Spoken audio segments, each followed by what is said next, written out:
Great. Welcome. All pleasantries shared. We'll move quickly on. I was just explaining to you what you should have as a focus. What learning outcomes specifically we want you to have after this session, this very session. Okay, so we want to make sure you know the difference between proposition and a non-proposition. When we say proposition, it is distinct from a non-proposition. And the course we are doing, element of formal logic, is a propositional logic. It means we deal with the entire proposition. We don't deal with parts of it. Okay? When you have a statement, there's the subject and then the predicate. We could have done predicate logic where you open the statement out and then take an aspect and analyze and decompose and what have you. That's not what we are doing. That can be done in deductive logic, predicate logic, quantification, what have you. Here, we take the entire proposition, the statement, the complete, and then use it for analysis. So it will have a short form, but it is a propositional logic. Okay, so we will need to know why we are saying that this logical system we are going to study, its element, is a propositional logic. What is a proposition and how distinct is it from non-proposition? That's one thing you should have known after our session together. Two, you must know the logical connectives, which is also called logical constants, or better still, logical operations. Okay, in fact, to help you even further, you should know the words, English words, so to speak, that translate these logical connectives. Okay, and then when you use them in an expression, what it means, the meaning associated with those logical operations. And then I think that's one other thing we can do will be the laws of thought. This hasn't been done. We didn't do it with main campus because we focus more on what we can write, the symbols and whatever. And so when we meet as main campus, that we feel it in. If you're a main campus, you'll be benefited. The same way when we move to city campus, we feel in what is done there. So either we keep building on it. The laws that guide our thought. It's called the laws of thought. Law, mra law, the law of the land. Laws of thought, to think. There are three of them that you should know at the end of today's session. Okay, the law of identity. We'll write that down now. The law of identity. The law of excluded middle. Excluded middle. The middle is excluded. So excluded dash middle as the second law. It guides our thought. It guides the way we think. And the third one, the principle of non-contradiction. Principle of non-contradiction. You shouldn't contradict yourself. The principle that says, do not contradict yourself. So it's called principle of non-contradiction. These three laws, we can learn it from a distance. And maybe we could add one more, like something else that we can do at the end of today. How to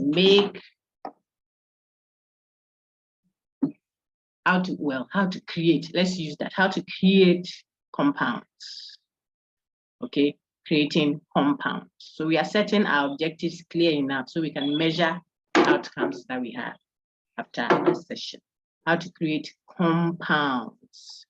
You realize then that I should suggest that we would have already learned what it means to be an atomic statement and how that can be distinguished from a compound. Okay, so our plate is full. We will munch on them one after the other. Any questions before we start? Any questions before we start?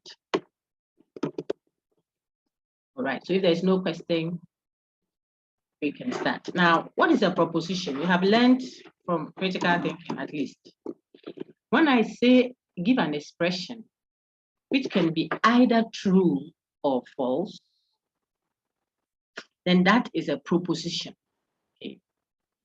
An expression that can be either true or false. You can respond true or false to it, remember.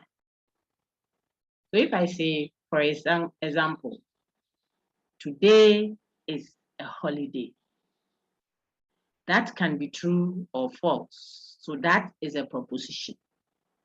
Today is a holiday. You can write it down to help your revision. That is a proposition.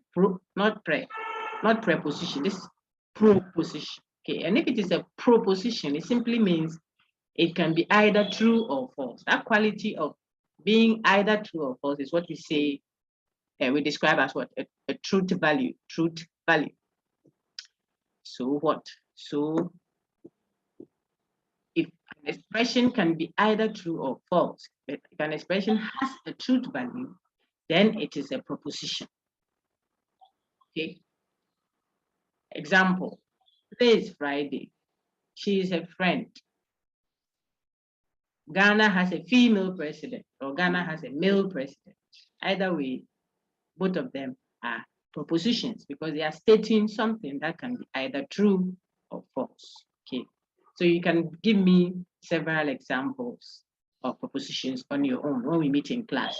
I will just ask you to create your own proposition, for example, and then you decompose it to test for something. So if you don't know a proposition, then your decomposition skills won't matter. You must know what your skills are going to operate on. So you must know the basics. What about if I said, where is your mother? Is that a proposition or not? Go to the chat now, please. And I'll look at the chats after a session. So consider that as part of the interactive sessions we are having. Okay. I said, where is your mother? Okay. Where is your mother? There can be clashes, my dear student. I am unable to help out with the clashes. That is why I'm virtually repeating content all around and making our links open to everyone, so that if you are unable to attend one session, you could attend the other. I'm virtually doing all the 6 slots for 2 for main and city camp. That's what I'm doing now. I could have just chosen 1 slot for main, 1 for city, and pardon my language, damn the others, you see. But I can tell that students will continue to have clashes, and it is not the university's fault. These are all slots that have been given. See, they have been given, and we are supposed to meet you as many times as we can. And you are doing 4 different courses, so there will be clashes. That is why we won't be too keen on insisting that you have to be there to sit. If students had allowed it, then those courses that can be done written, read courses would have been excused from this 70%. So you see that, so that the mathematical and the element and the ones that you have to do an activity like elements would have been given the free hand to have the in-person session. The students were agitating, I think. So let's work it out. Attend the sessions that you are able to attend and make up yourself for those that you missed. I will not insist that you should be sitting there listening to anything, but your absence cannot be my responsibility, unfortunately. What you have to do then is to fill in the gap. I will go all out and keep repeating content at all sessions as much as possible, but it is your responsibility to do that. So, okay. All right, so I wanted you to go into the chat and respond. And I've seen that Alasan Sumela already responded that is not a proposition. Where is your mother is not a proposition. Okay, so if I had asked you to decompose and test for the validity of the following expression, and the expression was, where is your mother? Your answer should just be, this is not a proposition, so it cannot even be decomposed. Finito. You see that? But if someone doesn't know, the person will use 10-15 minutes at the exam center or the assessment hall, working and decomposing something that is not decomposable. So you should know that we are doing elements of formal logic, and our working tool, what we work with, is what? Proposition, which simply means an expression that can be either true or false. That's another way of saying we work with expressions that have a truth value. Having a truth value means it can be either true or false. It doesn't mean it is necessarily true all the time. It has the value of truth, which is either positive or negative, true or false, up or down, etc. Okay, so that is the first thing. And it is based on this understanding of what a proposition is that we derive the first law of thought. So write it down. There are 3 laws of thought. There are 3 laws of thought. 3 laws of thought. In other words, 3 laws that guide our thinking. The first one is called the law of excluded middle. The law of excluded middle. The middle is excluded, okay? Now, what is the law of excluded middle? It simply states that every statement, okay, so statement is proposition. Every statement is either true or false. Every statement is what? Either true or false.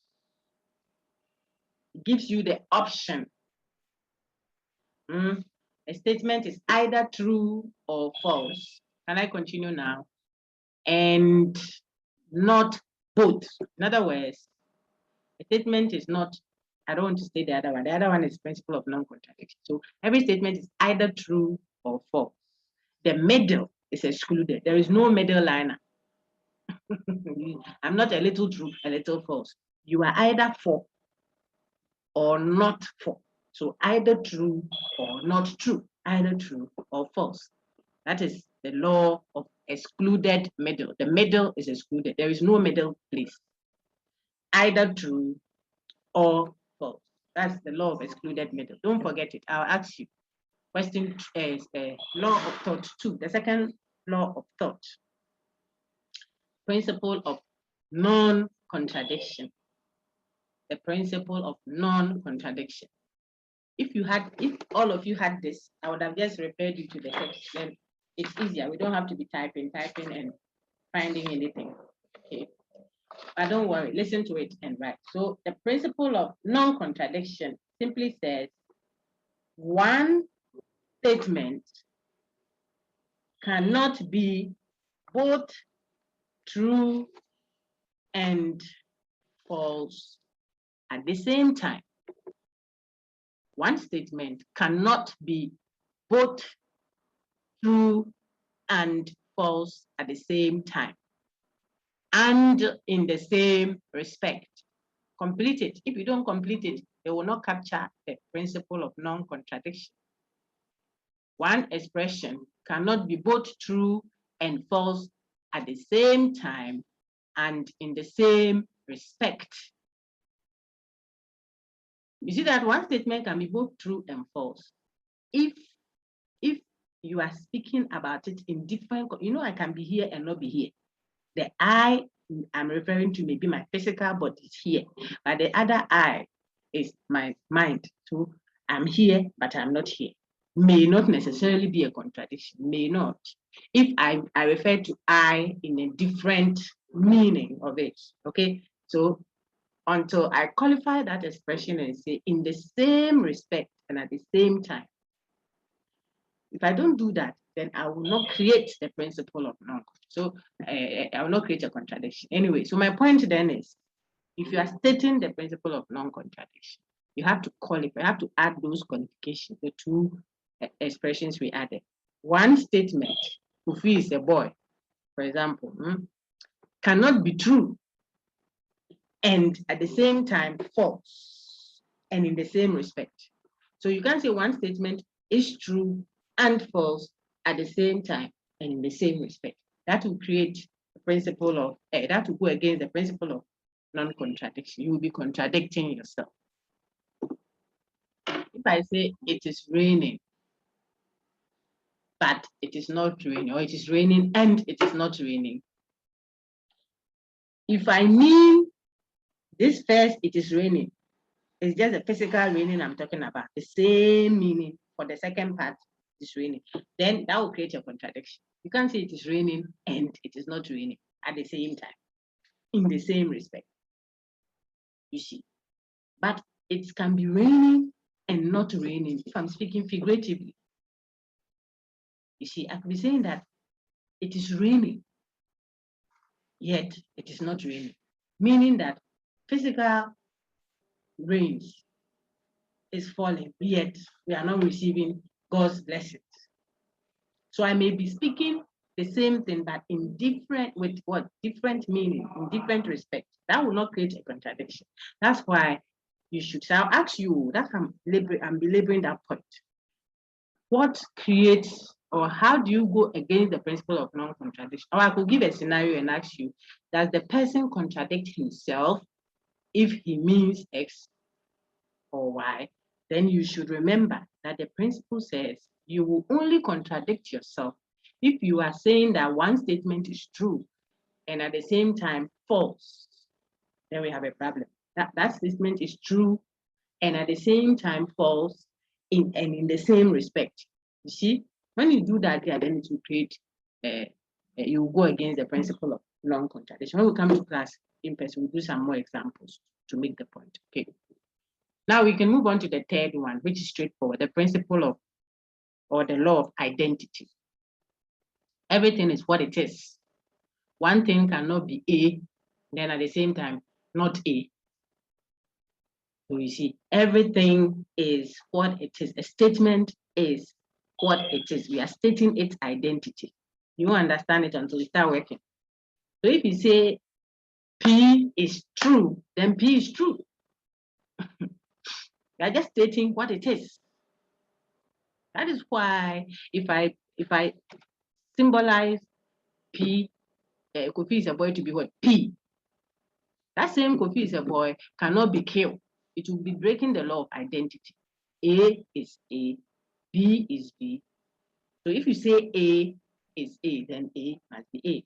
In other words, everything is exactly what it is. I need someone to tell me by raising their hand quickly, what are the 3 laws of thought? State them quickly. Let me see. Raise your hand. I'll call you. If you use your official name, it will be helpful. So raise your hand and let me call you. I see Rosina Japon's hand. Rosina, go ahead. Unmute your mic and state the 3 laws of thought. I just captured your name. Rosina Japan. Hello, Doc. Go ahead, Rosina. Go ahead, Rosina. We can hear you. Go ahead. 3 the law of identity. Good. The law of excluded middle. Very good. And the principle of non-contradiction. Very good. Are you main or city? City. Very good. Every question that will earn a mark must be from a city campus person. Well done. That's correct. You earned yourself 1 mark. Okay. So at least if you didn't hear it from me, you heard it from Rosina. Rosina just told us that there are 3 laws of thought that we have helped ourselves to see. They guide the way we think. They are the law of identity, the law of excluded middle, and the principle of non-contradiction. Now we are going to explain it to ourselves. I want someone to explain, to first state the law of excluded middle. Let me see. So I see hands up. You are going to state it, then someone else can explain. State the law of excluded middle. Let me take Courage. Courage, go ahead. Courage. Hello, madam. Hello, Yeah. Doc. Please go ahead. Explain Doc, the law of excluded. The law of excluded middle states that every statement is either true or false and not both. Well done. Every statement is either true or false and not both. That's correct. You earn a mark. Now I need someone to put flesh to it. So give us an example to show that you understand the law of excluded middle. You can teach your main campus colleagues when you see them that look, our online session, we learned the laws of thought. It just means X, Y, or Z. Explanation. I see Benedicta. So let me take Benedicta and Kama Ishen. Benedicta, go ahead. Explain the law of excluded middle. It's just stated it. Okay. Today is Saturday. Yes. So explain it for me, Bene. Madam, with that, it can mean that today is Saturday. It's either true or false. Yes. Very good. In the law of exclusion. So if I say that it is true that today is Saturday, but at the same time, I want to say that today is not Saturday, then we will all say, what are you saying? You see, because we don't know, we can't place the value that you are putting on today's Saturday. So the law of excluded middle says that this statement that Bene just gave us, that today is Saturday, is either true or false. It has those 2 values. It's either up or down. negative or positive, etc. It can be both. Well done. End yourself a mark. Now let's go to the second one. Someone states the principle of non-contradiction. Let me see. So I can take Ayite Benis, Barbara. Benis, go ahead.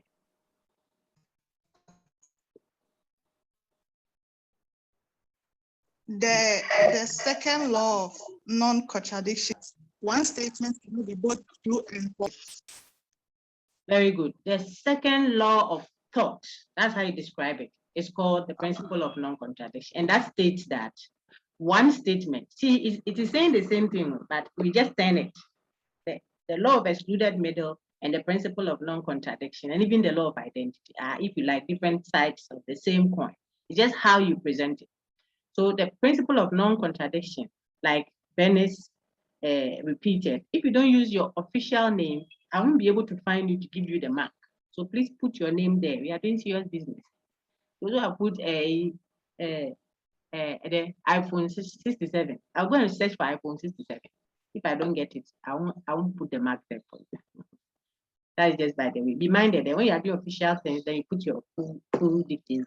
So I'm saying that Venice Aite Barbara just reminded us that the principle of non-contradiction says one statement like this cannot be true and false at the same time and in the same respect. Have to put the two together. Well done. Now we can, I think the explanation is straightforward. So let's do the law of identity quickly. Okay, Felix Asante. Felix, go ahead. What's the principle of the law of identity?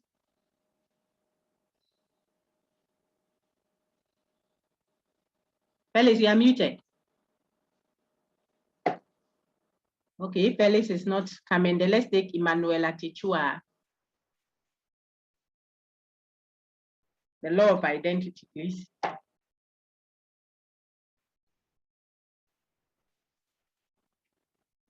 Manuela, go ahead. Where is your microphone? Let me take Anita Selom Dega.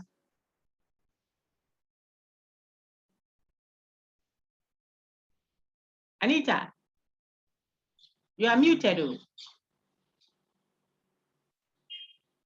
Ohiniwa, go ahead. Madam, the law of identity states that everything is what it is. Very good. Well done. Was that Ohiniwa? Yes. Ohiniwa, I can't see the rest of your name. Can I meet you? Madam, Brikran. Brikran. Some part is not showing. So thank you very much. So we now know 3 laws of thought, and that's a good job we've done together, even though that we haven't projected any slide yet. Now, we know proposition, we know truth value. Can someone tell me, very madonko, tell me what it means for a proposition to have a truth value? Go ahead, say.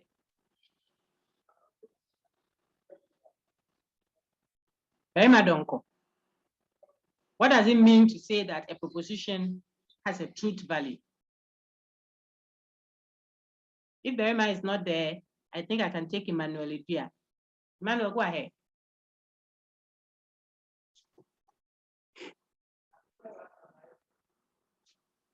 Emmanuel Idua, go ahead.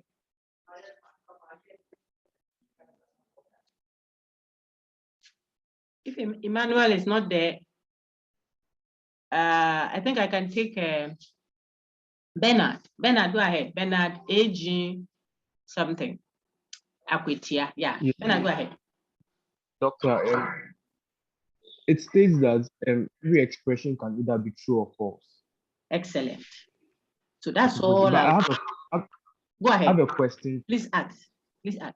With the lots of thoughts, yes. I understand what has been presented, but I'm trying to get the difference in each law. Exactly. Because they both mean the same well thing. Done. You are thinking. That's why. Well done. See, I just said that they are stating the same thing, but the emphasis is different. One is the excluded middle is saying that every statement is either true or false, not both. So it is presenting the positive of it. Every statement is either true or false. Principle of non-contradiction says no one statement can be both true and false. So it is speaking the negative of it, what you shouldn't do, while the other one is saying what you should do.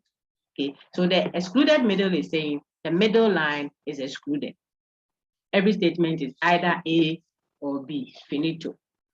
Non-contradiction says don't give one statement more than one value. So one is, I don't know how to say it simply, but one is positive, the other one is negative. One is stating what the statement is, the other one is saying what you shouldn't think of the statement to be. And so you are right. It is just a different presentation of the same idea, that and even identity. It just says that A is A, which means A cannot be B, non-contradiction, or A is either true or false. You see that, something like that. So they are virtually almost stating the same thing, substantively speaking, but how they present it is not the same. All right. Now we can move on and add one more thing. When I say today is Friday, we all agree that that is a proposition or a statement. What about if I say today is Friday and it is a holiday? You realize that today is Friday and it is a holiday. You see that within my new statement, this is a big statement that I have created. I will have two sub-statements within this big statement I have created. For example, today is Friday can stand on its own as one statement. It can be true or false. It is a holiday can also stand on its own as a statement. It can be true or false. But I have put the two together and I'm saying today is Friday and it is a holiday. So I have created a bigger statement, a compound, a blend. I have joined more than one. Think of it as just like H2O in science or chemistry. H2O is two molecules of hydrogen, a molecule of oxygen put together at room temperature. That is water. That's what we call water. So water is a compound. Why? It's a combination of hydrogen of a certain quantity with oxygen of a certain quantity at a certain temperature. If you freeze it, it will no longer be water. If you boil it, it will become vapor. So the room temperature, two hydrogens, one oxygen mixed at a certain temperature will create water. So water is a compound. It's a joint set, or something has been done to the original. It's not the original standing there. If you understand that, then I can introduce you to atomic statements versus what? Compounds. I'm still describing some things you must know about propositions or statements. A statement may be a single or may be a married, a couple. A couple is 3 in 1, sometimes 3 in 1 if it's a polygamous marriage. There might be one husband and 4 wives, all of them together forming a compound called marriage. Then there could be 2 pairs, then there could be a single. So tell me whether this statement is compound or atomic. From what I've just said, you know that an atomic statement will be a statement. You can write it down. An atomic statement is one that has no operation, logical operation in it. An atomic statement is one that has no logical operation. See how I'm speaking because of something that you will see later. If I just say where 2 statements have been joined, what about if there are 3 or 4 or 5? Or if there is only one and yet it's a compound, I'll show you in a minute. Okay, so the best way to describe compounds without being ambiguous is to tell you that a compound is, an atomic statement is one that doesn't have any logical operation on it. Okay, you understand it in due course, the operation bit. Now tell me, if I say she is my mother and she was born on a Saturday, is that a compound or an atomic statement? Please keep your hands down. Go into the chat room now Everyone participate. I want to see if you are understanding. Okay, so I want feedback. You would type compound if you think what I said. You just type, you can even write C for compound. And then if you think it's atomic, write A. I'm reacting to the question I'm asking now. Okay, the question is, she is my mother and she was born on a Saturday. Very good. Okay, so I think that the feedback is good. Well done. Don't type again. Well done. Now, what about if I had said, if you study hard, then you will get an A. If you study hard, then you will get an A. Is that a compound or an atomic statement? Oh, I saw some AB there. It's not correct. H. Emanuela, who's with your point? H. Okay. All right. So the rest are good. I said, if you study hard, then you will get an A. You study hard is one. It's one on its own. You will get an A is another one. So if I put them together, I've created a compound, a mix. Okay, it's no longer atomic. Okay, if I say you can only travel if you have a passport. Atomic or compound? All of us. Very good. No, why is it atomic? You can only, or you're answering the previous question. No. Don't answer again. Now I've put another question there. You can only travel if you have a passport, or you can travel only if you have a passport. That is also a compound. You see that? That is also a compound. Well done. Ghana will join the UN soon. Something, but Ghana will join the UN soon. Is that atomic or compound?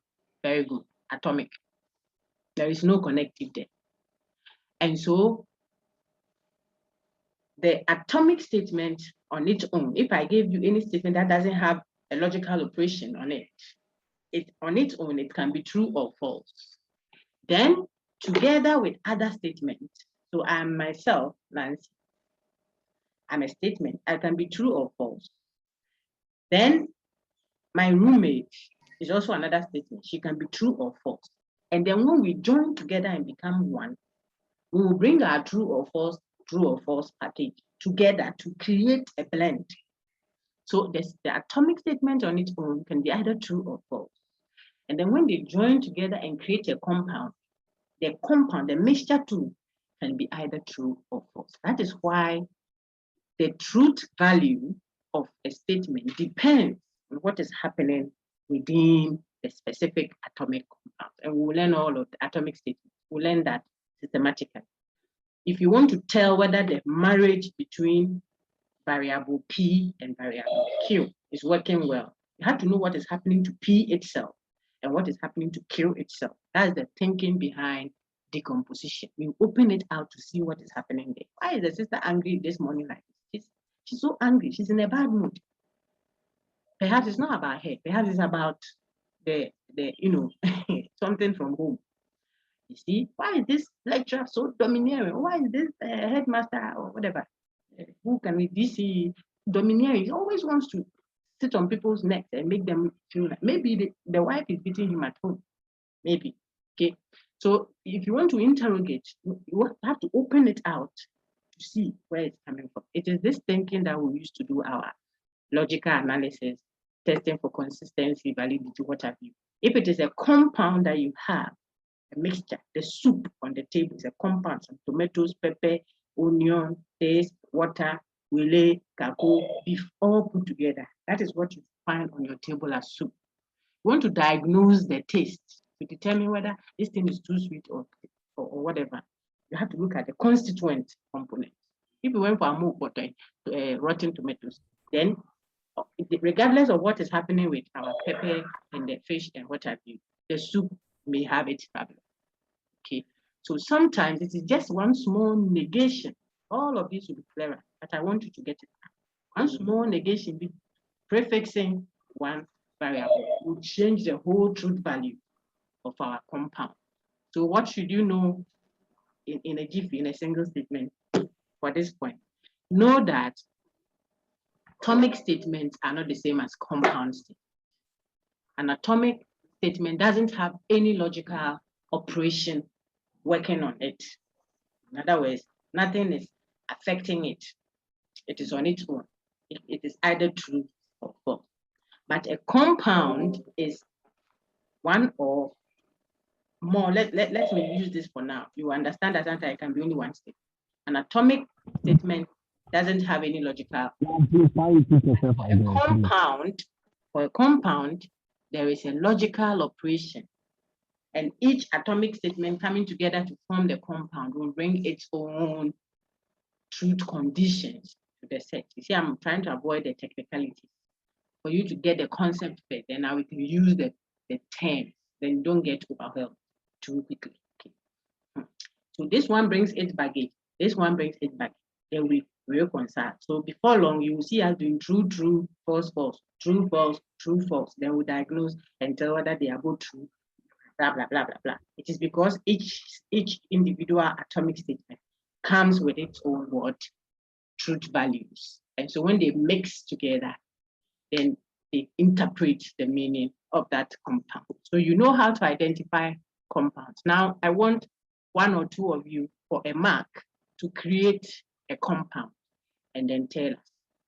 You can raise your hand and I'll call you. You will create your own compound. Maybe we should start with an atomic statement. And then you use that to create a compound. Anyone? Hey, madam, your hand is up.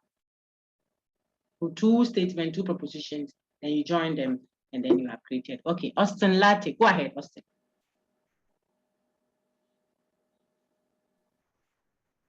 Madam, can you hear me? I can hear you, sir. For the atomic statement. Yes, sir. He would buy a car soon. Very good. To make a compound statement, he would buy a car if he works hard. Very good. So can we identify? Thank you, sir. I've written down your name, so you've earned a mark. Well done. He will buy a car if he works hard. Well done. Now, colleagues, let's help identify the component statements put together to create this compound. Why we call it a compound? Can we identify the component statements that I made? Says he will buy a car if he works hard. Anyone? Robert Ofoli, go ahead.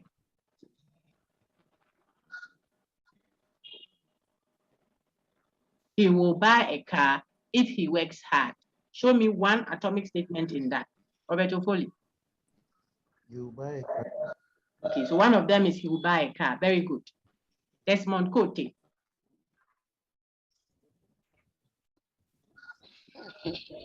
Hello, madam. Yes, I can hear you. If he works hard. Okay, so you will not add the if.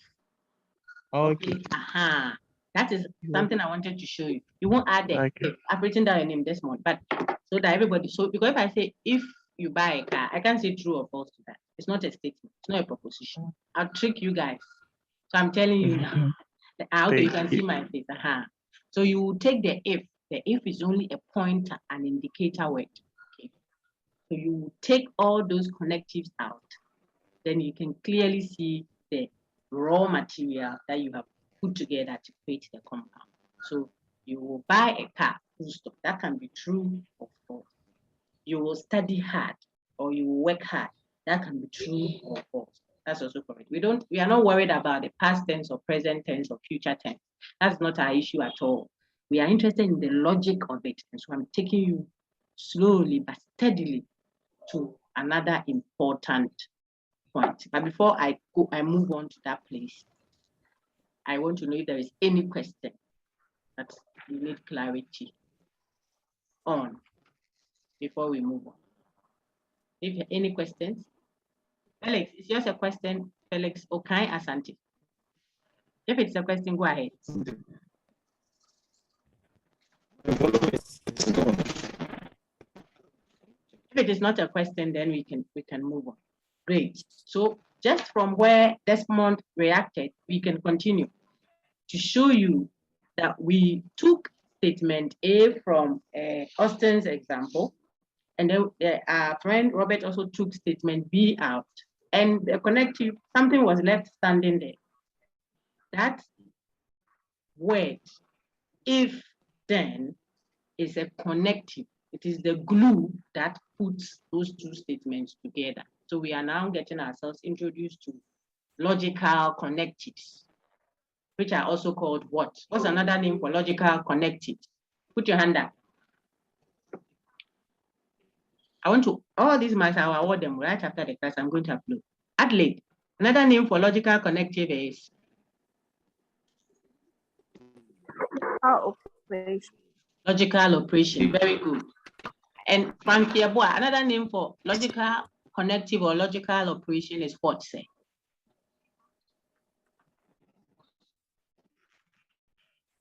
Oh, Lisa.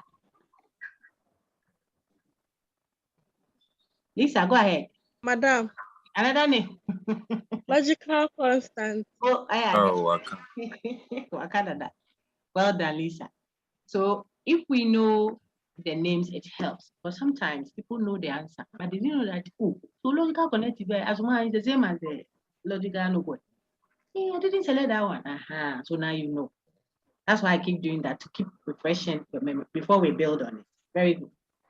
Our friend Austin Latte's example showed us one of the connectives in logic, which is called conditional. Write it down. So we have started types of logical constants. We have started types of logical constants. This, our whiteboard that I have compiled into a workbook, is supposed to be helpful to you. So I don't have to be projecting anything, symbols. It will waste too much time. Okay. So if you just write it, when you pick the readings finally from your class rep, you would see that you can easily see the correct spelling if you are struggling with it or what have you. They are all written, handwritten by myself, and then copied for you. Okay.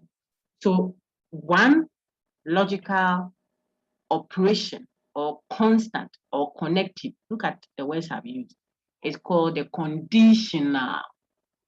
Write it down. Another one is called conjunction, to conjoin, put them together. So it's conjunction, J-U-N-C, conjunction. Another one is called disjunction, all in your text, all in it. Disjunction. Then there is negation, and then finally, biconditional. Bi is spelled B-I dash, then you add the conditional to it. So conditional, conjunction, disjunction, negation, biconditional. There are 5. Now think of these operations, logical operations, as the way you would think of addition, subtraction, multiplication, division, etc. in math. If I wrote 3 and I say plus 2, see how the answer will be. What will be the answer? 3 plus 2 will be what? I shouldn't assume that people know 3 plus 2. It's 3 plus, what's 3 plus? Isn't it 5? Very good. 5. That's it. How about 3 minus 2? 1. 1. How about 3 divided by 2? 1.5. 1.5. It's 1.5 or 1 whole number 1 over 2. You see that our starting point, I'm trying to show you something. Our starting point is always a combination of 3 and 2. But when we put the operation sign addition there, the answer becomes 5. The same 3 and 2, when we put operation sign minus in between, then it becomes 1. The same 3 and 2, when the operation sign is divided, then it becomes 1.5 or 1 whole number 1/2. It is telling you then that the issue is not about the starting point, what component you are starting with, but it is the operational sign working on them that produces that outcome you see there. So all the wives were given corn and water. But one wife would turn her corn and water into banku by the time the husband comes back from work.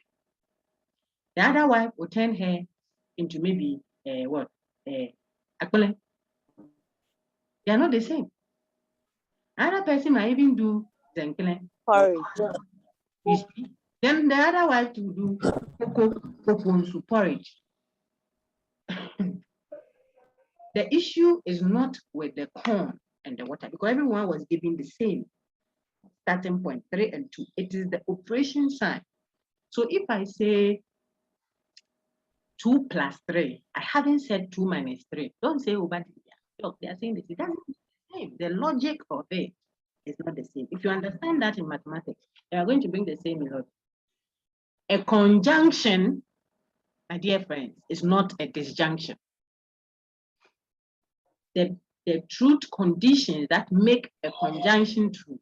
In other words, the conditions that must prevail for a conjunction to be true will not make a disjunction true necessarily. The same with biconditional, negation, etc. Okay. Right now, you are still simmering what it means to be a compound or a connective. So I want you to get used to the words conjunction, disjunction, negation, biconditional. Because if you don't get it now, we start doing the actual content problem, then you will start struggling. Okay. So follow me steadily. I'm saying that these are connectives or operations, okay? And they help you diagnose the type of statement you have, and therefore what conditions will make that statement true or false, etc., etc. Now, if I say, what is the sum of 3 and 5? What will be your answer? 8. Very good. Madam. 8. 8. Well done. You are following, Pi, and I like that. 8. Very good. You know that because you know the meaning of what? Sum, S-U-M. Now, what's the difference between 10 and 1? 9. 9. 9. 9. 9. 9. To that. You know the word difference, isn't it? It means subtract. Yes, Yeah. please. Ah. 1 more. What is the product of 17 and 1? 17. 17. You multiply, didn't you? Yeah, madam. Because you know that the word product means well multiplied. So when you hear product, it gives you exactly, it shows you the operation called multiplication. When you see sum, it leads you to the operation called Addition. and so on and so forth. Now, if you know that, then you have finished. You have finished this course. Because we are going to apply the same concept to our logic. So let's see. When the logician says and, okay, I'll hold on. I think Stephen has a question. Stephen, go ahead. Stefan, also go ahead with your question.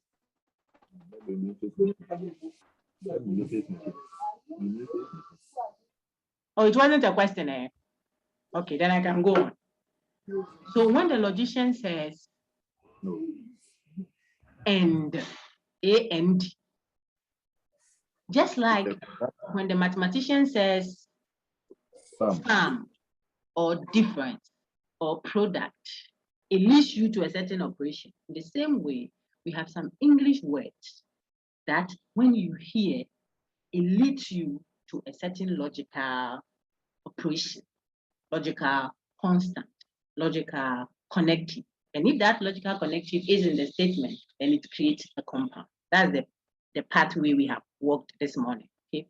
So some of the words that help you are the ones I have put at the front of your handout, which people want to go and pay to others. I don't understand why sometimes, not all students do that too.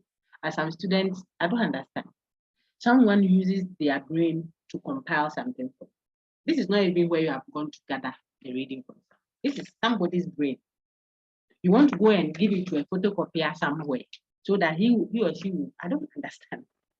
Anyway, but if you have come for it, you know, okay, from page 1, see page 1, it will have English approximations of what? The logical constants. Now you know that it could have been what? The logical connectives, or it could have been the logical operations, and it's the same thing. If you hear but,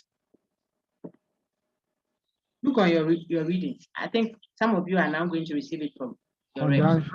It's a conjunction. Very good. It's a conjunction. Yeah. If you hear since, which compound comes to mind? Conditional. Conditional. Very good. No. Antoinette, you. Thank you. Now, what about but, yet, Conjunction. however? Conjunction. Conjunction. Very good. If and only if. Conditional. Biconditional. Biconditional. Yes, it's a biconditional, which is not the same as a condition. Very good. So you've done some. That's excellent. So now, what have we covered so far? Check your own to-do list that we started. Let's clarify what we have covered and see what is left. Perhaps we are even done. Then we can applaud ourselves within an hour we are done. Then the rest will be more practice, more practice, more practice. First, we said we want to know what propositions are, so we can distinguish them from non-proposition. If I say, what a day, is that a proposition? No, madam. No, please. No. Very good. So no proposition. You can tick in your own notebook and confidently say that this one, they are going to teach somebody who wasn't in the lecture. Me, I go fit teach this one. And build that confidence so that no one scares you with logic. Okay. So you know propositions, you can take that. The second one we jotted is that we would learn logical connectives or constants or operations. Operation. Don't we know them now? We know. We know them. So someone quickly rattle for me for a mark the 5 types of logical operations we have listed. Please put your hand up. iPhone. I saw you first, but I don't know how to read iPhone. Madam, the name is Safu Ajma Evans. But where? Safu. Where can you create? Change it quickly. Safu Ajima, go ahead. What are they? Madam, we have conditional, conjunction, disjunction, negation, and biconditional. Hey, can we clap for this, our friend? Hey, give him fans. Allah! Allah! Hey, Shark. Well done, eh? Okay, madam. Well done. He mentioned only 4, eh? He mentioned Madam, 5. It's 5. Well done. It's good. So I've taken notes. Safwa Jima Evans, 1 mark for you. When I finish, I'll list those. Let me list them now so far. I have Rosina Japan, Harriet Tagbo, Benedicta Ankama Ishen, Benedicta Barbara, Felix Ohai, Asante, Crime, Bernard A.G. Akutia, Austin Latte, Robert Foley, Desmond Pote, Adlib. I didn't get the name, but I'll find it later. Lisa, and then Safu Ajima Evans. You all have 1 mark each for today's session so far, and still counting. Well done. We know our logical connectives and constants. Thank you, madam. But offhand like that. Don't forget them. I didn't say disconjunction. I didn't say condisjunction. There isn't any compound like that. When people get confused, they write good for you to mark the correct one. Madam, I confused. Don't write disconjunction. Don't write condisjunction. It's either disjunction, conjunction, negation, biconditional, or the other one. Now, what was the third thing we said we want to know? Understanding what the meaning of the compounds are. We haven't done that. We are going slowly, but surely. We'll finish with that. And that one will expect of you some extra engagement. You will have to stretch yourself a bit more so you don't get confused. I will do it together. But after that, we said we will know the laws of thought. And I think we do already. Oh, for it. Bridget, give me the loss of thought. Now I want. Okay, the law of excluded middle Well done. and principle of non-contradiction, and Excellent. then the law of identity. Well done. One mark for you, actually. Now, then we also said we will learn how to create compounds. And that will presuppose that we should know the difference between atomic statement and compound before we can even create them. Our friend Austin Lati already created a compound for us, and I suppose that you all can do that. And we know atomic statement. Another name for atomic statement is simple statement. It's simple. It's in its simplest form. Okay. Okay, Felix Asante, you want to give me an example? Your hand is up, Felix. And you want to be ready. Okay. So we know the compounds also. We know how to create. Yes, sir.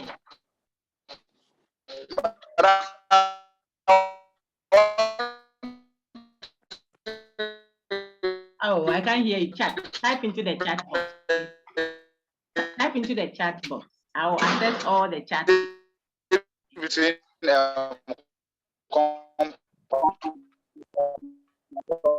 You want to know the difference between compound and atomic? I can't hear you. So if you don't mind, just type it. Okay, type it into the chat room. I will address you directly. Okay. All right. So now we have covered some good grounds. Now help me identify the following. I will take you through working on the Jamboard. Then we can start using the Jamboard for some of these sessions. Okay. You just type and I can read it quickly. Will save us some back and forth. But I want to take you through a little training on how to do that before. Okay. All right. So now we want to quickly identify statements and to tell whether they are compounds or atomic and which type of compound or atomic statement they are. If it is a compound, you should be able to tell which type. Okay. I think we can get an example in your page 14. I have given that to main campus to go and practice, come and defend it. The fast driver overtook the lazy one. Is that simple or compound? The fast driver overtook the lazy one. Different. The simple statement. Oh, okay, sorry, you wanted the answer. Sorry, yeah. There were hands up. Promise.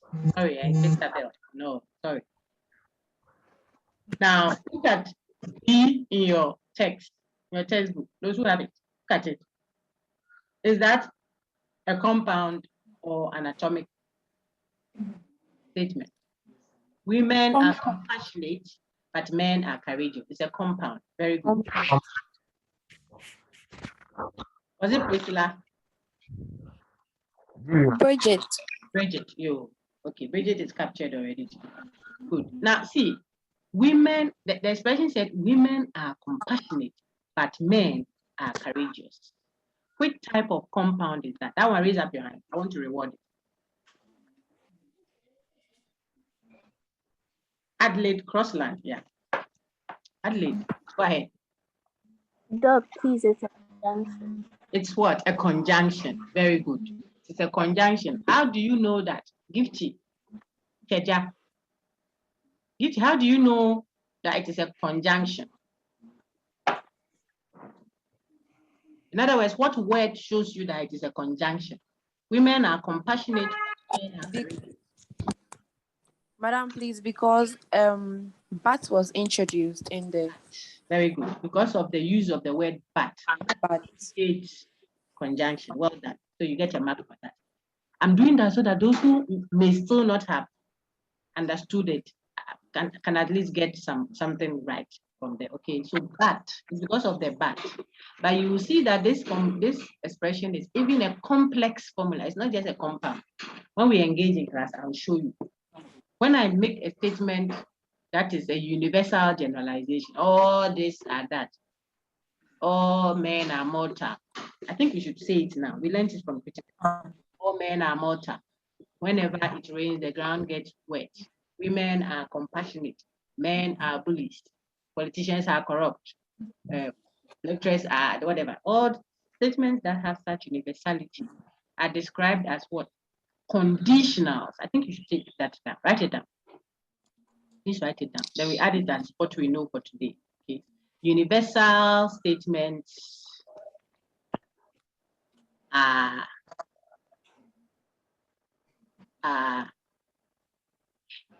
hidden conditional. In other words, they are disguised. So if you see women are compassionate, that is itself a compound. It's a conditional.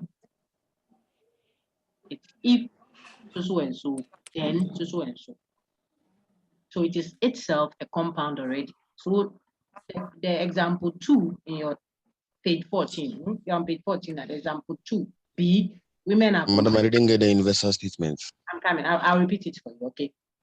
Okay. But when you say women are compassionate, but men are courageous, one hand, you see that but is the compound, the connective that is creating the compound. So we cannot say that, oh, this is a conjunction. But it's not a conjunction that is joining two atomic statements. No, there's actually one compound to the left, one compound to the right. Then they have been put together with a conjunction to create a very big compound. So this is a complex formula. Okay, it is like you yourself, you are carrying a baby at your back. Then you want someone to carry it. That's the nature of this one. It's a complex formula. I was explaining that when I say Kofi is a boy, it is not a universal statement. The reference class is not general. Kofi is a specific entity, one. But if I say men are bullies, men are rich, women like rich men. The reference class, remember critical thinking, reference class is what? General. Women of all times, all places, those born already, those who are yet to be born. So it is universal. Women are compassionate. I'm talking about all women. That's what I'm saying. That expression on its own, see, not with but men are courageous. Don't add that part. Just women are compassionate. It's a universal statement. And therefore, if a statement is universal, we say it is already a conditional. Conditionals are compound. It's an if-then statement. My friend who wanted me to repeat it. Please, is it clear now? So if you see women are compassionate, I'm actually saying that. Please write that as part of your notes. And the universal statements are hidden conditional. If I say women are compassionate, I am saying that if X is a woman, then X is compassionate. That's what I'm saying. The statement, women are compassionate, it's another way of saying if X is a woman, then X is compassionate. You see now that it has more than one statement inside. Sorry, yeah. So universal statements are actually compounds already. You don't see any compound. When you see women are compassionate, you don't see and, you don't see but, you don't see if then, you don't see if and only if. But it is a compound. It's a hidden compound. Pretend as if it is atomic. It is not. That goes for all universal statements, whether positive or negative. Example, women are compassionate. No man is perfect. Whenever it rains, the ground gets wet. All these are examples of universal statements. And we are saying that they are compound. Which compound? Conditional statements. I hope it is clear now. Please, is it clear, my friend? The gentleman who wanted clarification, please, is it clear? Okay, I hope he gets it. Okay. So our example 2 is a compound. Which type is a conjunction? But I only went further to tell you that even if the conjunction wasn't there and men are courageous wasn't there, just the first part, women are compassionate, full stop, standing there, would have been a compound. That's the point I believe. Okay. Now, what about C? Those who have the book, look at it. What about C? Is it atomic or compound? And why? I will give a mark. I'll give a big mark. I want to give 3 marks. But Patricia, Ajaka, go ahead. Patricia, go ahead. Is it a compound or an atomic statement? The expression is who will register the students?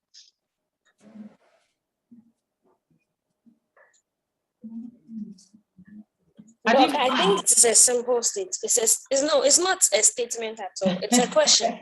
It is a question, so it is not a statement. So it can be atomic or compound. Well done. It can be atomic or compound. Very good. Who has a different answer? Okay, so we can all see that now. Those are some of the things I can do. So in an exam, for example, you see that page, you may have all these there. Then you'll be asked to test for, say, example, the consistency of the atomic statement in the following. And the mark is maybe 10 marks. And perhaps from A to S, as listed on your page 14 there, perhaps from A to S, the compound statements there may be only 3. So that simple question asked over there will be testing your knowledge of propositions, propositions, types of propositions, whether you understand atomic and compound, and whether you even know blah, blah, blah. So one question like that can be testing that. And people will go question A, B, C, and decompose all when they are not compound. Some of them are not even statements at all. You just have to find the ones that are statements. Then even when you find those that are statements, the question says test for the so and so and so and so consistency of something of the compounds. You see, so you must know them, those that are compounds. It could turn out that more than half of them are non-statements, so you throw them out. Then those that are statements, it turn out that only one of them is a compound. And you just do that one and get the 10 marks and continue. Then those who do not understand these concepts will be testing whatever they are testing. The question is in the time, which time? This thing, you won't take 5 minutes for this if you know the answer. So those are some of the tricks. And that is why we try as much as possible to let you read things. People send me messages, not for your class, no, for some other course that I'm teaching. They keep saying, "We can't get a link. We can't get a link." I said, "Have you read the announcement?" They think they have read. I said, "Go and read all the announcements. Go and read it again." And the person will come. It is not a punishment. I can just give the answer to you, but it doesn't help you because you won't read details. The question said, decompose and test for consistency. For the compounds, I could even say for the conditionals in the following. You see people, because they have learned the rules, they know it. So they'll be decomposing by conditional, conjunction, disjunction. And you know how I mark? I enjoy how I mark them, but you earn nothing because I'm not rewarding that. I'm rewarding only for the one I asked you to. So if you learn to stick to rules, then remember this is formal logic. You are being taught rules and how they operate. Okay. The fourth one, either I'll visit the sick child or I'll pay for his drug. Is that atomic or compound? And why? For 3 marks. Hey, keep your hand up, please. I want different hands now. I've seen Patricia already. I've seen Adelaide. I've seen. Now, please take it again. Why is the person's iPhone still there?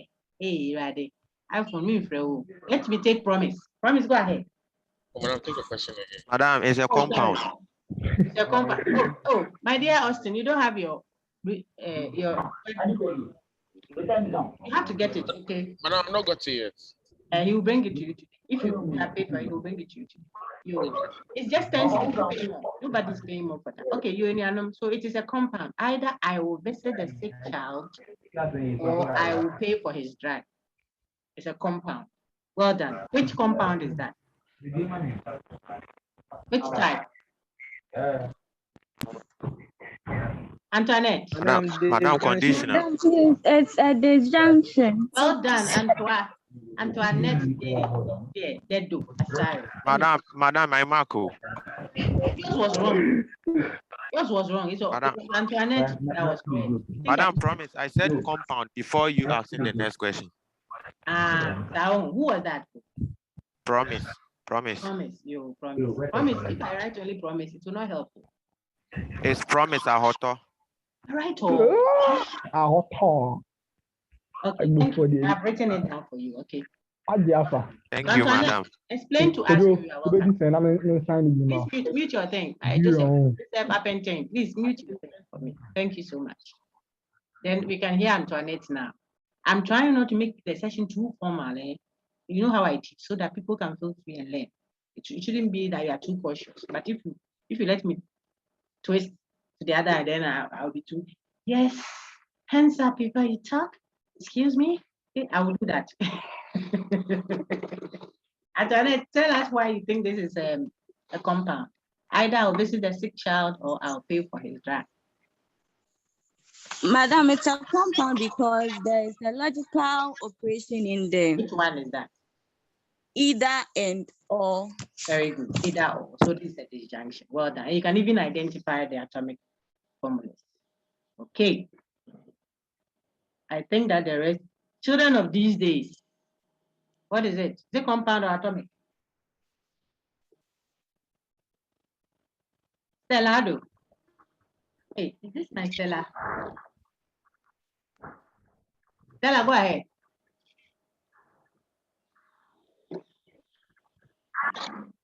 Children of these days, Stella, what is it? Joyce Aiken. Madam, it's atomic. Hey, Madam, it's atomic. Joyce Aiken, children of these days is atomic. No, please. Hello. Hello, madam. Yes, Emmanuel. Emmanuel, let me finish with Joyce. Let's Hello. Okay, just a minute. Joyce, can you see why it is not a statement at all? Children of these days cannot. All right. Okay, so I think that you should be minded and practice more, so you can easily see when the expression is not even a proposition at all. Then you don't bother yourself determining whether it's atomic or compound. Then as we build on it to tell whether it is even valid or invalid, or the thing is not even a proposition. We are doing propositional logic. It can't be captured into our system at all. Okay. Now, I want you to take note of one more thing, then we can go to the meanings of the compounds and ends. Okay. If I say today is not Friday, write it down. Interpreting negation, right? Write it down. Today is not Friday. Today is not Friday. Is that a compound or an atomic statement? And why? Madam. Yes. Madam, promise. Promise, hold on, please. There's a hand up. Rosina Japan. Today is not Friday. Is it an atomic statement or a compound?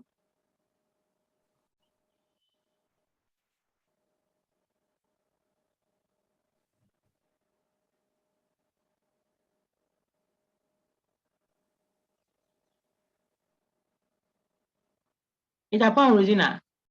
We can hear you. Stella. Atomic. Yes.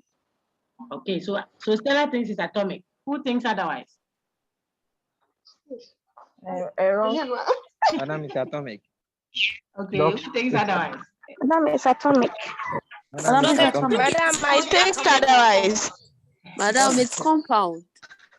Madam, I think otherwise. If it's not true, then it will be not true. Eric. But they're not. Oh, Mr. Mo. It's a compound. The compound. Okay. Hold on for a minute. Yes, I'm madam. trying to show you something else. So that's why I prompted you before. So today is not Friday. What about if I had said today is Friday? See, you can easily see that I have introduced not into the statement today is Friday. So if today is Friday is true, the expression today is Friday were true, what will happen to today is not Friday? It will become what? False, isn't it? If today is Friday is true, then today is not Friday will be what? False. That is the connective or operation called negation. A negation, yes, a negation turns the original statement upside down in terms of truth value. So if originally the truth value of the statement is true, its negation will become what? False. False.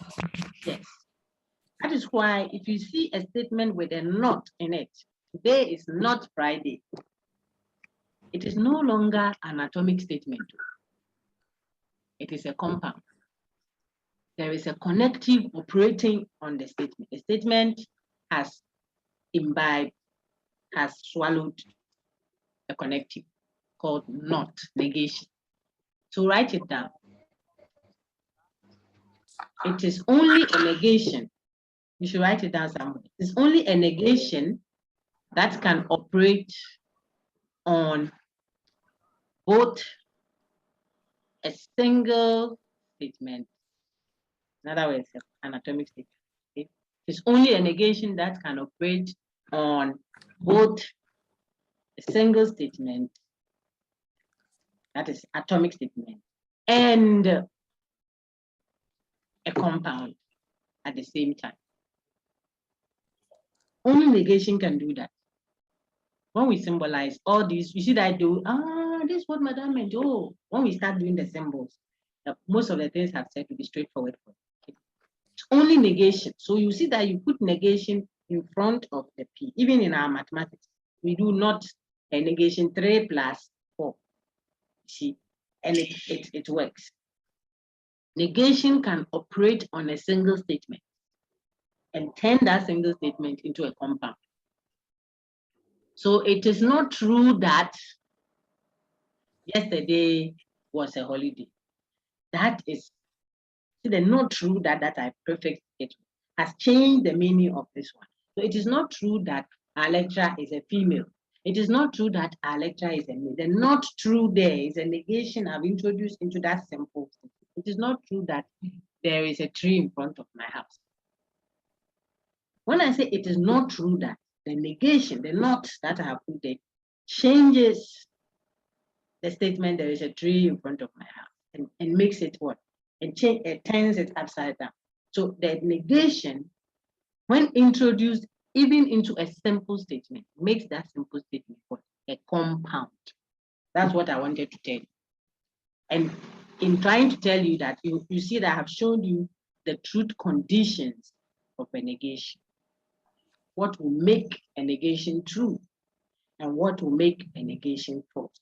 So if I have a statement P, let's symbolize P.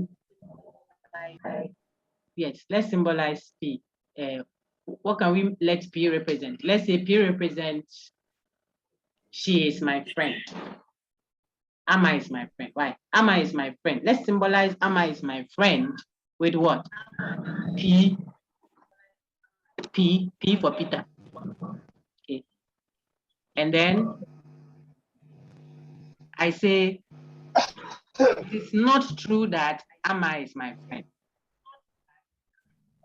How will you symbolize that now? If Amma is my friend is P, and then I say it is not true that Amma is my friend. How will you do the symbol? This one we have to write it. But do you remember, have you seen the symbol for negation? When we come to class, we will do more of that, okay?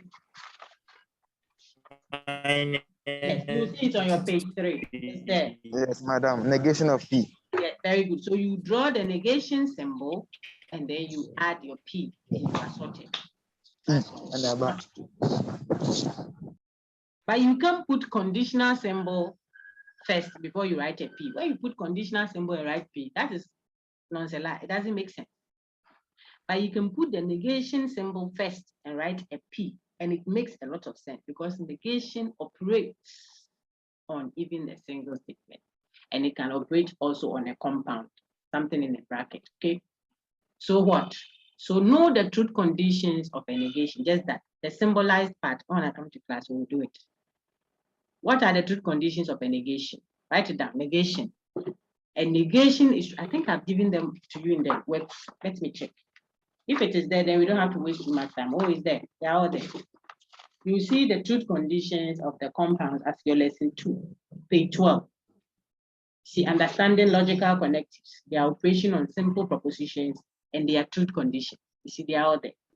So a negation is true if the original statement is false, and false if the original statement is true. So if the original statement says today is Friday, then its negation will be what? Today is not Friday. Finished. And if the original statement says today is not Friday, that one rather is true, then today is Friday will be false. So original statement true, negation will be false. Original statement false, negation will be what? True. Any questions with truth conditions of a negation? I don't think so. Julius, your hand is up, and so is Owusu Stephen. Do you have questions? Not really. Okay. But madam, just something clear. A negation is true if the original statement is false, and false if true. That's condition on its No, that's not own, right? No, it's not a conditional. That is what makes the conditions that will make a negation. I'm opening out a negation for you to understand. So if I say negate the given statement before me, it means turn its truth value upside down. So if I gave you a statement, today is Friday, that's what I gave you. And I said, negate it, apply the operation called negation on it. It means whatever the value of that statement is that has been given to you, turn it upside down. So if I gave you today is Friday and I said, take today is Friday to be true, okay? Then now the question asks you to negate that true statement given to you. It just means now that statement should become what? False. False. Thank you. Very good. And then vice versa. I could have given you today is Friday, and I say take it to be false that today is Friday. It means I've given you a truth value for today is Friday. Then I say apply negation on the given formula. It means now that the original one was false, when you apply negation, you'll be working with it being what? True, etc. So that's the meaning of negation. Okay. Can I take Promise now? Promise, was yours also a question? Madam, Yes. I wanted to ask if so it means a negation statement can never be a simple statement. Oh, I didn't say that. Okay. I just want to know. Unless I don't understand you. Say, ask your question again. That if a statement is a negation, it can never be a simple statement. No, negation is not a simple statement. A negation is a compound, just like Okay. You remember? They are all Okay, compounds. Doc. Yeah. Thank you. I get you now. Okay, you're welcome. So we can quickly move on. If there is still no question, then we can move on to understanding the meaning, the truth conditions of conjunction. Anyone would want to give me an example of a conjunction? I think you've done well. You've done very well. We are not writing anything. We are just chatting like this. And you are looking at your content, but you have sustained your attention, and it's good. Anyone give me an example of conjunction so we can use it to understand what it means to have a conjunctive? Anyone? Take note, the parts of a conjunction are called conjuncts. So don't forget it. The parts of a conjunction are called conjuncts. Rosina, go ahead. Thank you so much. Doc. Yes, women are generous, but men are stingy. You said a stingy there. I said, oh. Okay, women are men are stingy. I've heard you. This is a complex formula, but we'll work with it. Okay. Now, this compound called a conjunction. She used but, so it is a conjunction. This compound will only be true. I'm showing you what makes the formula to the meaning of what she has said is that this compound conjunction can only be true when the component statement, you see that there are two conjuncts that have been put together to create a big conjunction. Each individual conjunct on its own must be true before the whole conjunction can be said to be true. In other words, if I say, she is my friend and she comes from Tamale, she is my friend and she comes from Tamale. I have created one big compound. She's my friend and she comes from Tamale. This is a big compound statement. It can only be true when the component conjunct, the parts that have come together to form this big conjunction, when each of them on its own is true. So it must first of all be true that she's my friend. Then it must also be true that she comes from Tamale. Then the whole thing put together that she's my friend and she comes from Tamale can be said to be true. So how do we capture this in one sentence? You can write it down now. A conjunction can only be true if all conjuncts are true.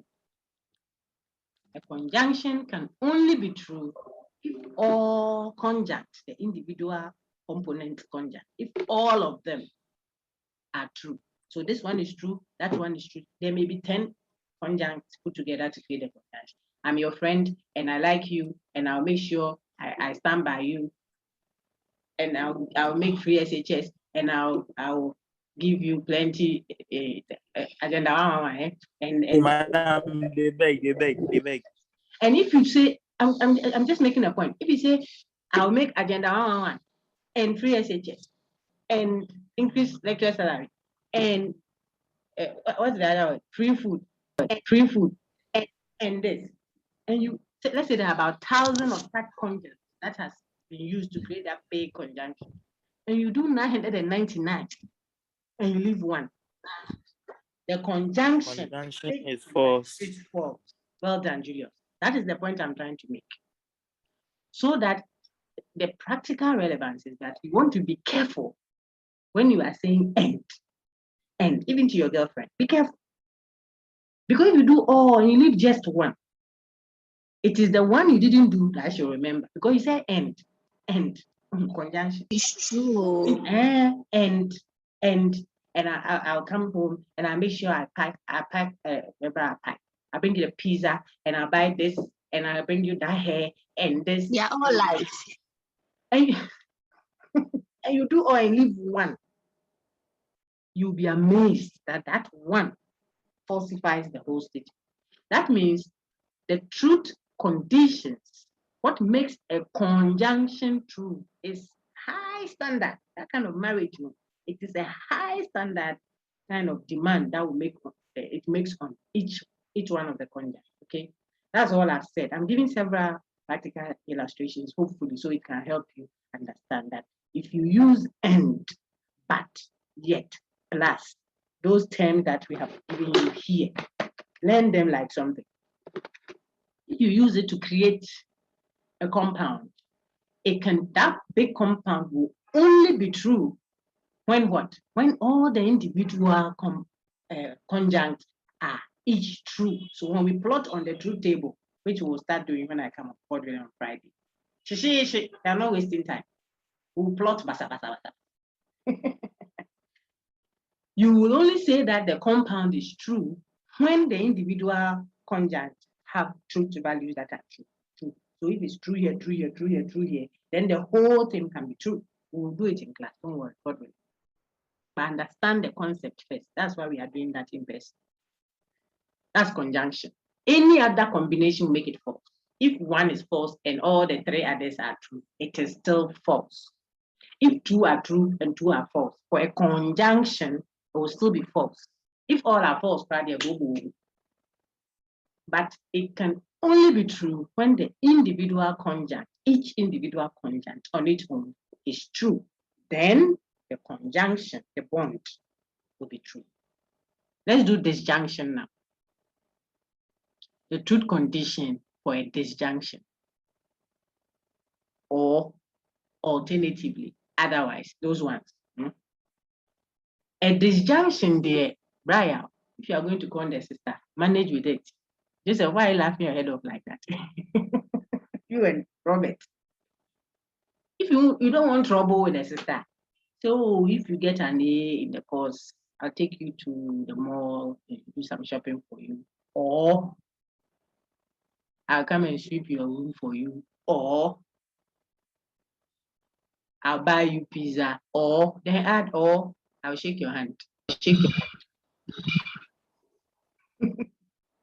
If you don't do any of them, I'm talking about disjunction at all. Don't do any of them. After she gets there, you don't do any of them. Just shake her hand. You have fulfilled your obligation. The statement will be true because it was or. So what makes a disjunction true? A disjunction has several opportunities of becoming true. Okay. If even one, just one out of 1,000 of those disjunctions is true, is enough to make the whole conjunction, the whole disjunction true. A disjunction will always be true. The only time a disjunction will be false is what? When every individual disjunct is false. It's true. The only time it will be false, the only time that a disjunction will be false, you see, I said the only time it will be false will be what? When all the individual disjuncts are false. You go here, false, go here, false, go here. Then the whole disjunction will have to be false. If not, there are so many conditions to make it true. So let me give you an example. I think examples help. I will either give you fufu or rice or banku or what? Ice cream. See, I said I'll give you fufu or banku or rice or ice cream. Or they are alternatives. Yeah. Otherwise, this or that or that or that. I didn't say end. So if I make a statement that is a disjunction like this, she's either my friend or my roommate or my mother or my, yes, someone is knocking. They say, who is knocking? I say, oh, it will be either my friend or my roommate or my mother or my dog or my something. You see, I'm saying or. When you go and it is the dog, what I said is still true. Even though it wasn't true that the person is my mother. When you went out, it's not my mother, it's not my friend, it's not my roommate. But I said or my dog, or they are all or. So see, all the other alternatives turned out to be false, but only one was true, and it is enough to make a disjunction true because I said or. That's how frivolous the marriage between P and Q, if that marriage is a disjunction, is. It's a very loose marriage, or. Just one alternative being true would be enough to make the whole thing true. We'll plot for you to see. See, if you want to be a safe communicator, policymaker, relationship guy or lady, or I'll give you free SHS or or free debate. Make it or. So if you do one cry, people when they say, hey, but you said free SHS and you also said this and you say, oh, but I said oh. Or it's an alternative. It's safer. Now, you know negation. If the original is true, the negation will be false. If the original is false, the negation will be true. You understand that. You know conjunction. Conjunction, it will always be false. The only time it can be true is when all the individual conjuncts are true. You just had disjunction. Disjunction says it will always be true. It's the opposite of conjunction. When we meet, I'll show you. Disjunction will always be true except when all the individual disjuncts are false. I won't do conditional with you like this. I don't want trouble. But biconditional is what? It goes both ways. Biconditional says if you study, you will pass if and only if you study. It's a strict one. I think I should put that one too in the fridge. So I'll discuss biconditional and conditional with you in class so that I can symbolize and we will engage more on it. But for now, you know the three types of compounds and then their truth conditions. And you can formulate examples on that. Any questions, then I'll give you an assignment. Please do everything I tell you to be, of course, in the context of our learning. Yeah. Okay. Any questions? Then I can give you assessment. Something to assess you. No, madam. Yes, Antoinette, go ahead. No question. Yes, please go ahead, Antoine. Go ahead. Madam, please, I wanted to find out whether there could be the case where the conjunction and then the disjunction can be in the same statement. Yes, just like the way we can have addition and subtraction and multiplication and division all in one mathematical formula. You are only told to apply board math when you are working. And to correctly demarcate them using your punctuation marks, bracket, square bracket, braces, what have you. So when I come to class, we'll do more of those. Those are symbolic. So I want us to work in a way that will be effective. I don't want a big kind of learning of those ones. For our main campus, we tried our hands on some of them, even the symbols. Yeah, I've not done any symbol. I don't want to scare you with symbols from a distance. I want the symbols, I want to be there. So you see that it's soft, that I presented. Okay. So we'll do them when I come to class. Yes, then we'll practice. That is when we'll do our page 15 and 16, where you see making formulas well formed, creating conjunctions, symbolic. Like you can do your dictionary, then you create them. Okay. So we'll do it. All right. Okay. Thank you. You're welcome. Okay. Now, for your practice, because I've said we are going to do truth table, you will go to page 20. I'm giving this to City Campus. Main campus, I gave a different assessment. Please go to your page 20 of the reading when you get it quickly. In preparation for our meeting in person on Friday, I'll meet you again. I'll open my link again this evening for our 4:30 to 6:20 lecture to repeat everything I've done. So those who may want to come, will come. When I come and there is nobody, we'll close.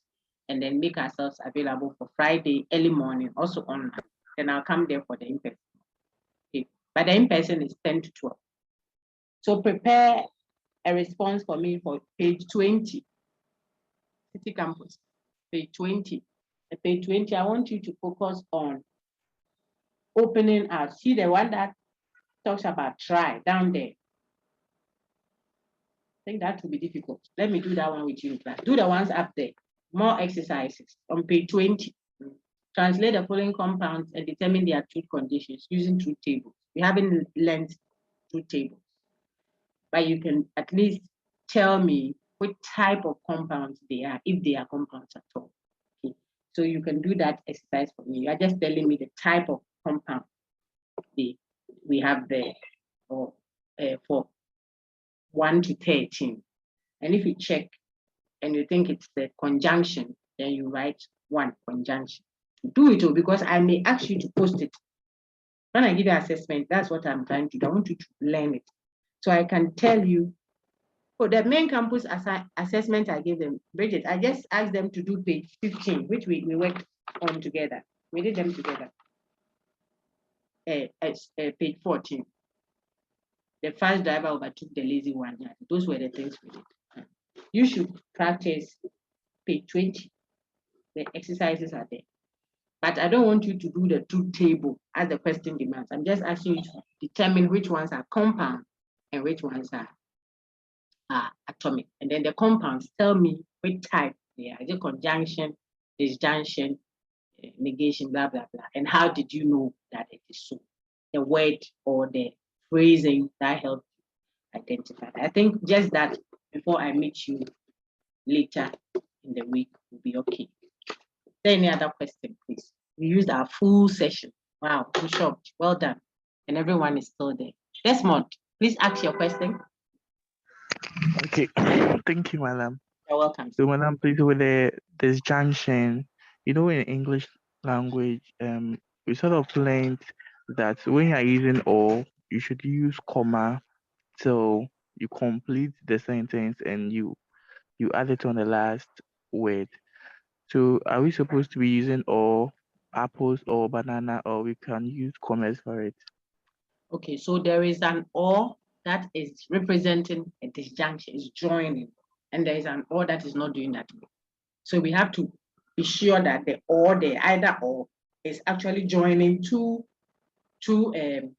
connectives, or it is just this language just in a certain way. It's not anytime a certain way. It's not anytime. Whenever you see or end, whenever you see or end, that's connecting.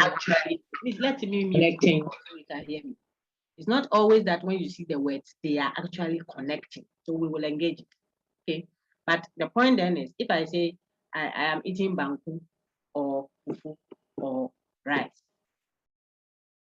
you see, as it is now, you can't tell whether I'm using the or to mean that I'm eating banku or I am eating fufu or I am eating rice. See that those are three different statements. Banku, rice. If I say Kofi and Ama are getting married, this end that I'm using, Kofi and Ama are getting married. Is it that Kofi is getting married to Ama? That would have been a simple statement. Or Kofi is getting married to his lady, whilst Ama is also getting married to her guy. Then it would have split into two to create two different statements. So these will show you that we have a challenge when we are doing propositional logic. And I think you identify one for us nicely. What's it called? You have just identified one. One of the challenges determining the actual meaning of something. Why? Because the propositional system doesn't allow us to open out to see the predicate. It's the flaw with it. When I say Kofi is taller than Ama, in propositional logic, that will be represented as one statement. But taller than, it's not the same as Kofi is a boy. Taller than is a relation. So we are unable to show relations when we are doing propositional logic. We are not able to open out the connective all the time. So just to answer you straightforward, when I come to class again, I think I'll mention that further. When you use or and, it's not all the time that you see the or then it means it's operating as a connective. Sometimes it doesn't connect two different statements. You can separate it to create two different statements. Okay, and if it is for that one, then you're not concerned about the comma or the full stop. It is not a connective. All right, more on that when we come to class. I wish you well. Have a wonderful week. Try to make it fun. Do the exercises, because I could just say submit the exercise that I gave you, maybe 5 answers that you are very sure. Post it on Jamboard or something, or go to the chat room and I'll use that to grade you so that we can fill the first 40% of your 100. You know that 44% is still an F. So from 0 to 44, if someone gives you that, they have not given you anything. You have to work to gather those and create a base. And now your actual assessment will top it up. Okay, so have that mindset. Don't put everything to the end of the semester and say that I'm going to get 80 something to get. It doesn't work that way. Pile them 1 mark, 2 marks, assessment 3%. This, that, then you gather, and before long, you have a good base. We'll speak again shortly in the evening.